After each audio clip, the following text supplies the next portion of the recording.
Good morning, everyone. In today's class, we will learn three literary terms together as they are related to each other. One is alliteration, and other two are consonance and assonance. Okay, let's start the class. First of all, we should learn alliteration. What is alliteration? Now, focus on that. Alliteration is the repetition of the speech sound in a sequence of nearby words. It is repetition of the speech sound in a sequence of nearby words in sentences. Okay, nearby words in sentences. The repetition of the speech sound. Speech sound means ko, ho, go, gho, ngo. Okay, to, tho, po, bo, anything. This is speech sound. Usually the term is applied to the consonant. That is, the repetition of the consonant sound is known as alliteration. I have given an example from Assamese language, a lyric from Assamese language. Let us listen it. Bogaকৈ bogoli boholai বহিছে বলুকাত বিয়লি বেলা বকুল বাগৰিছে ববচা বনতে বুটলি বিলাওগৈ bola. Now see, in this lyric, you can notice that every time bo is repeated again and again. Bogaকৈ bogoli boholai bohise bolukat bioli bela. Now see, bo, anytime bo is repeated. What is it? Bo is a consonant sound, and this consonant sound is repeated, okay, repeated again and again in nearby words. So it is an example of alliteration. I think you have understood what alliteration is. In Old English, alliterative meter or alliteration was the principal organizing device of the verse lines. It should be remembered by you, but I have not included any kind of example from Old English. Okay, if possible, use this code for that. A number of Middle English poems also use this. Middle English means during 14th century and the nearby ages. I have given two examples from Middle English poems. One is William Langland's Piers the Plowman, and other is the Arthurian romance, Sir Gawain and Green Knight. Okay, now see the first line of Piers the Plowman. Here we can notice the use of alliteration. In summer season, when soft was the sower. Now see, summer season, soft sower. So. This so is repeated again and again. So, is it a consonant or vowel? It is obviously consonant. It is a consonant sound. So summer, season, soft, sonar. Here you can notice the repetition of consonant sound again and again. This is why this is a fine example of alliteration. I think you are clear with the concept of alliteration. It is very easy, very interesting, and very important for your examination point of view. In examination, you will get such kind of examples, and you have to identify it, whether it is alliteration or something else. Okay, let's move to the other term, consonance. It is related to alliteration. This is why I have included in this class. Consonance. It is a repetition of sequence of two or more consonants, but with a change in the intervening vowel. Change in the intervening vowel. If we see the example, then we will get to know what actually consonance is. Live, love, lean alone, Peter, Peter. Now see the vowel in between the consonant are changed, and the rest are similar, quite similar. Live, love. The vowel is changed only. E and O. Peter, Peter. E and A. These are changed and others are almost same.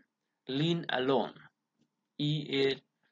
These are changed to some extent, and it has become quite interesting to listen. Okay, so consonance is the repetition of the sequence of two or more consonants.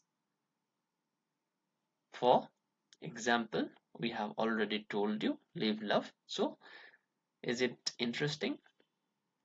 In the poem Oh, Where Are You Going by 20th century poet W.H. Auden, we could notice lines like said reader to rider, said rider to reader, said fairer to fairer, said hearer to horror, granite to grass. Here also, these are the examples of consonants. We can get abundance of examples of consonants in the poem Oh, Where Are You Going by W.H. Auden during the 20th century.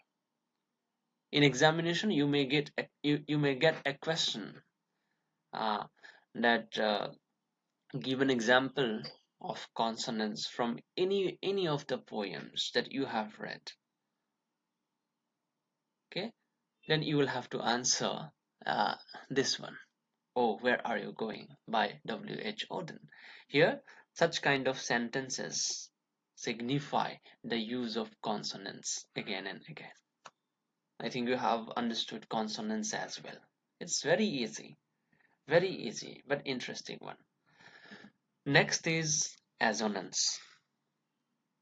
Consonance and alliteration are related to the repetition of the consonant sounds, but assonance is repetition of identical or similar vowel sounds, especially in stressed syllable in a sequence of nearby words.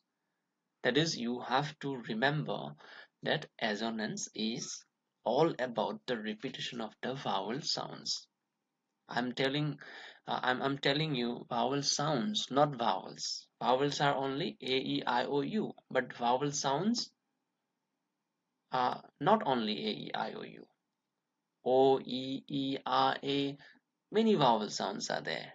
You will get to know. I will make you understand what are the vowel sounds and how many vowel sounds are there. Everything I will make you understand in the next class.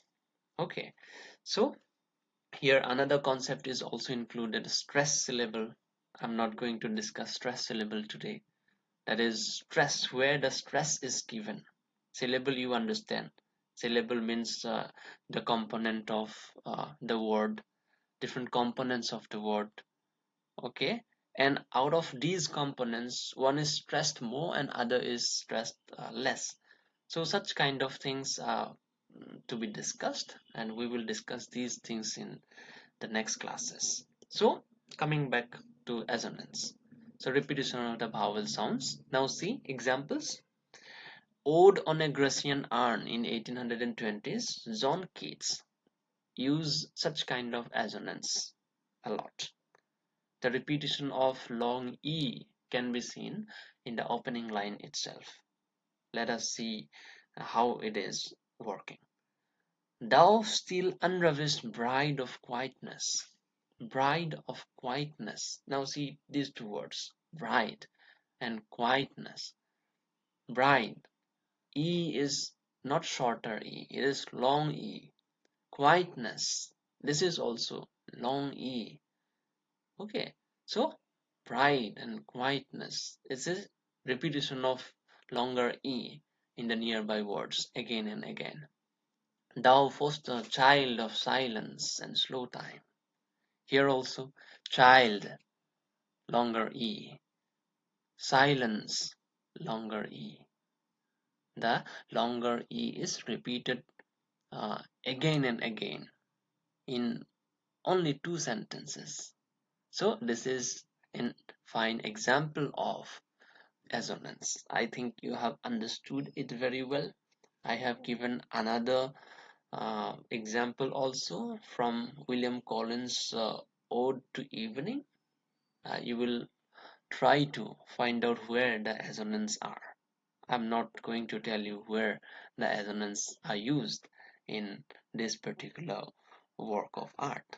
Okay, I think you have understood what alliteration is, what consonance is, and what assonance is, and what are the uh, relations between or among these particular words. I think it is interesting one, and you will find it interesting to learn these things. Okay, thank you so much.